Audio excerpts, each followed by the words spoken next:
Bentrokan terjadi di tepi barat yang diduduki saat tentara Israel turun tangan dalam konfrontasi antara pemukim Israel dan petani Palestina yang sedang memanen zaitun. Insiden ini terjadi di desa Sair tepi barat selatan. Pasukan Israel terlihat mendorong para pemukim saat mereka mencoba mendekati petani Palestina. Wilayah itu kemudian dinyatakan sebagai zona tertutup militer dan pasukan memerintahkan semua pihak untuk meninggalkan lokasi. Meski begitu, petani Palestina tetap melanjutkan panen di kebun mereka di tengah risiko konfrontasi yang terus terjadi. Faisal Trouroh, seorang petani Palestina, menuduh pasukan Israel melindungi pemukim dan memaksa warga meninggalkan tanah mereka agar pemukim dapat menguasai lahan dan pohon zaitun. الجيش اللي بيحمي في المستوطنين، الجيش اللي بيجيبوا لهم تطرد الناس من أرضها عشان المستوطنين يستفردوا بالأراضي بالزيتون.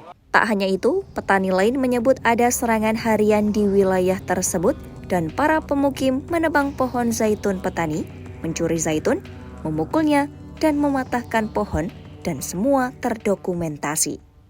اعتداءات يومية، سرقة زيتون، سرقة اشتراها على الموثق، كلياته موثق، يعني كان نصورهم هم يسرقوا في زيتون، يرعوا في الشجر، يكسروا في الشجر، يعني في كلها في موثق ومصور عند هيئة الجدار وفي عند ارتباط، والجيش الإسرائيلي كان يعني موجود، هم ياخذوا يعني سرقوا من عندنا غنم، هنا كان الجيش الإسرائيلي موجود برضه.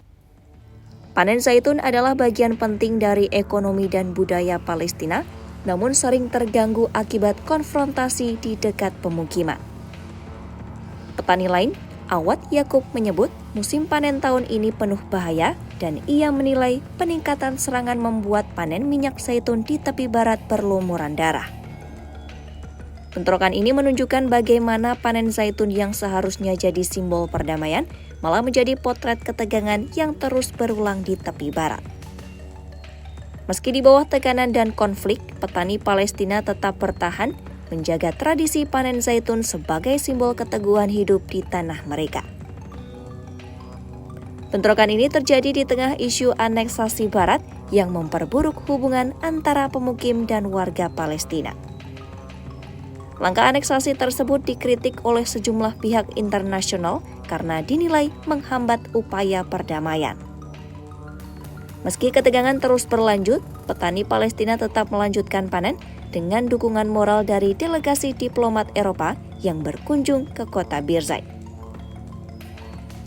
Duta Besar Uni Eropa untuk Tepi Barat dan Gaza, Alexander Stuttman, menyatakan Eropa mendorong solusi dua negara dan isu seperti panen zaitun seharusnya tidak dihalangi. We are pushing and promoting for a two-state solution, which is also allowing the reality on the ground for that two-state solution to take place. And it take place with those small and not that small issues like the olive harvest that should be unimpeded. And that's where we're here out of solidarity. Bentrokan ini terjadi di tengah isu aneksasi tepi barat. Parlemen Israel telah memulai pembahasan RUU yang akan menerapkan kewenangan hukum Israel di sejumlah wilayah yang diduduki. RUU itu telah lulus pembacaan awal dengan skor 25-24. Presiden Amerika Serikat Donald Trump dan Wakil Presiden JD Vance menegaskan bahwa Israel tidak akan melakukan apapun dengan tepi barat dan menyebut gerakan parlemen tersebut sebagai provokasi politik.